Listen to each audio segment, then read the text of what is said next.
Really, the spirit of Islam is based on learning the deen and acting on it and taking it out to people and taking it out in a state of humility and submission, not taking it out in a state of arrogance and self-righteousness. The Sahaba radiallahu anhum, they were not arrogant people. When they went to the corners of the earth, they went with deep humility, but they had izzah, they had izzatun nufus. They weren't humble in a meek sense.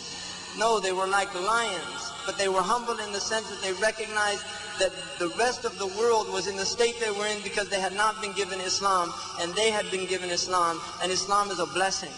Wallahi, it's a blessing. لا إله إلا الله وأشهد أن محمدا رسول الله وأشهد أن محمدا رسول الله.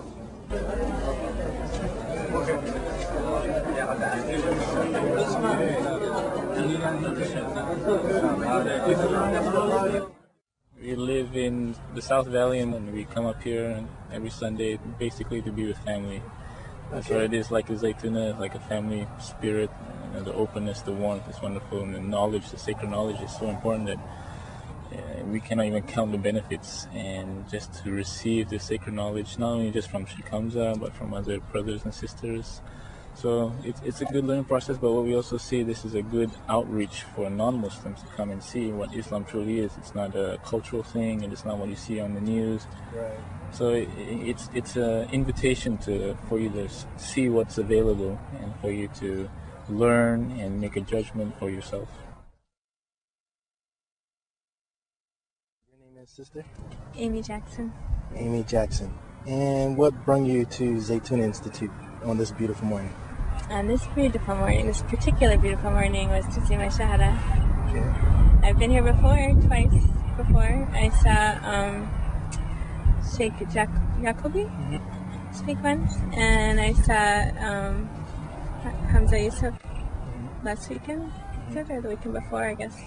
And how did you feel about those particular classes with those particular people? Oh, they're great. They're really, really good. I had seen, when I started studying Islam, I saw a series of 5 Alhambra productions, and that's when I was just learning about Islam and getting interested. The series on Foundations of Islam, I think, maybe? How the Quran was revealed, Pillars of Islam, Imam, Sign of the Times. Yeah. That was that whole set. Yeah. And so I saw the videos, and I read Martin Ling's book on the life of Prophet Muhammad, and I could not put that book down. I already believed in one God. I already did. And I read that book, and I believed in Prophet Muhammad. Background, Christian all my life. Born and raised Christian. Writer, artist, human being. Sounds good.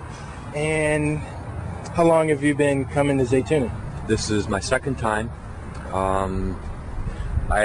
About 2 months ago, I just was thinking a lot about Christianity and things I didn't like about it and what was going on in the Middle East, and I started reading about Islam, and it was me. It's where I've always been all my life. Wow. I just fit into it. Everything I've heard, everything I've read has been what I felt. Okay.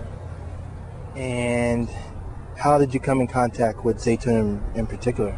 My next door neighbors are Muslim, and I had some problems in the beginning, with relationship with them. Nothing, no arguments or anything like that, but it was just, they were Muslim, I was Christian, and started to get to know them and talk to them, and they're just wonderful people.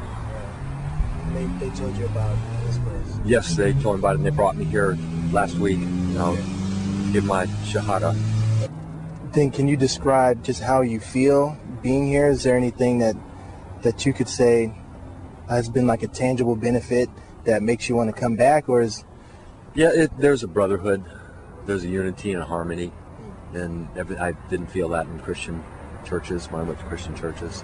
Okay. That it's more about brotherhood than self. It's more sharing, more charity. It's just a good religion.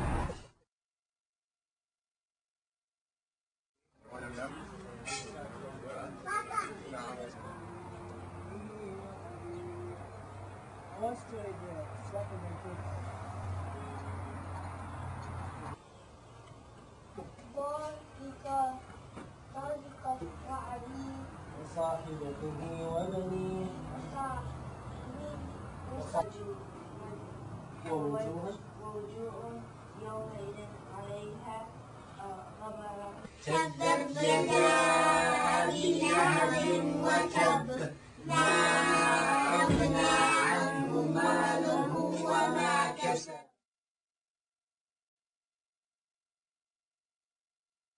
Before I started studying here, I didn't pray. I wasn't very religious. I really didn't care. But after I started taking classes, gradually my life started changing. Everything I learned, I tried to implement it in my lifestyle. My dress changed, the prayers, I went to study abroad. I went to Syria with the encouragement of Sheikh Hamza. I went to study abroad. Like some of his students went to Mauritania and I think Hadramaut. It was a very good experience for me, and inshallah I would like to help other people, new Muslims also, in their journey. Alhamdulillah, I became Muslim about 4 years ago from the Jewish tradition. And alhamdulillah, I'm at the Zaytuna, just benefiting from the knowledge and the brotherhood here, alhamdulillah. Okay, and if you could summarize how you feel your life has been benefited by Zaytuna Institute and what takes place here. Or do you feel like there's been a benefit? Alhamdulillah, I've been listening to Sheikh Hamza Yusuf for about 2 years now, and I can really say that he's guided me intellectually and spiritually to just understanding Islam, to have a real practical Islam in my life and in presenting Islam to others. And now that I come here often, alhamdulillah, I'm with the community that's doing this, and it's my level of Iman and this is increasing, as well as the brotherhood, being with the brothers is amazing. So alhamdulillah.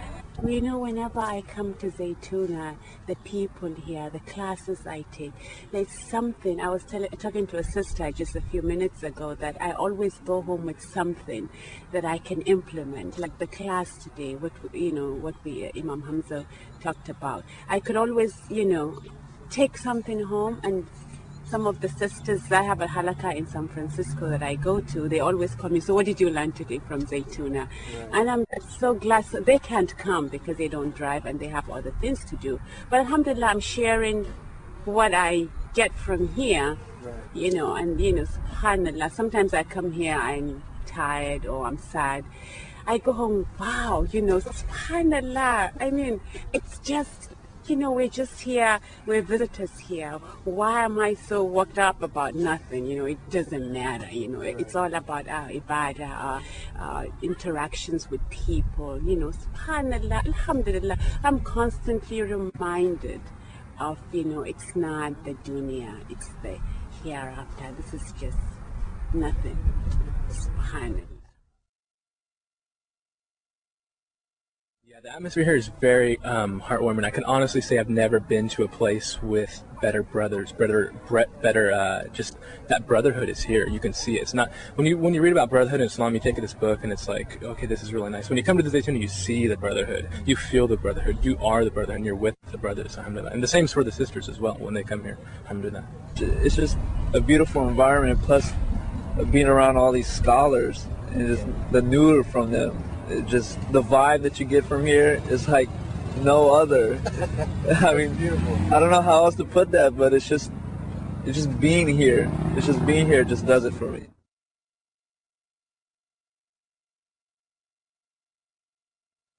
I feel that at the heart of my experience at Zaytuna Institute is the witnessing of the manifestation of the true meaning of the word ihsan, or to make beauty and beautiful, to beautify, to be excellent. And I mean from the design of the madrasa to the layout of the grounds, the trees, the plants, the flowers, the birds, and the beauty of the selfless work of all the people that came together to make all of this beauty. And I believe that that beauty mixes with the beauty of the love between these people, because these are people who believe in God, the Creator, Allah, and they're gathering together at this place to remember the Creator, to remember our purpose, to mention Him, to reflect, and to draw closer to Him and to learn His path. So then that creates an atmosphere of peace and tranquility which descends from Allah through the presence of the angels of mercy, inshallah. Because there is a tranquility here. I mean a real tranquility that's felt. And I think it's felt because it's such a stark contrast to the speed and the stress in the environment and lifestyle that surrounds this place.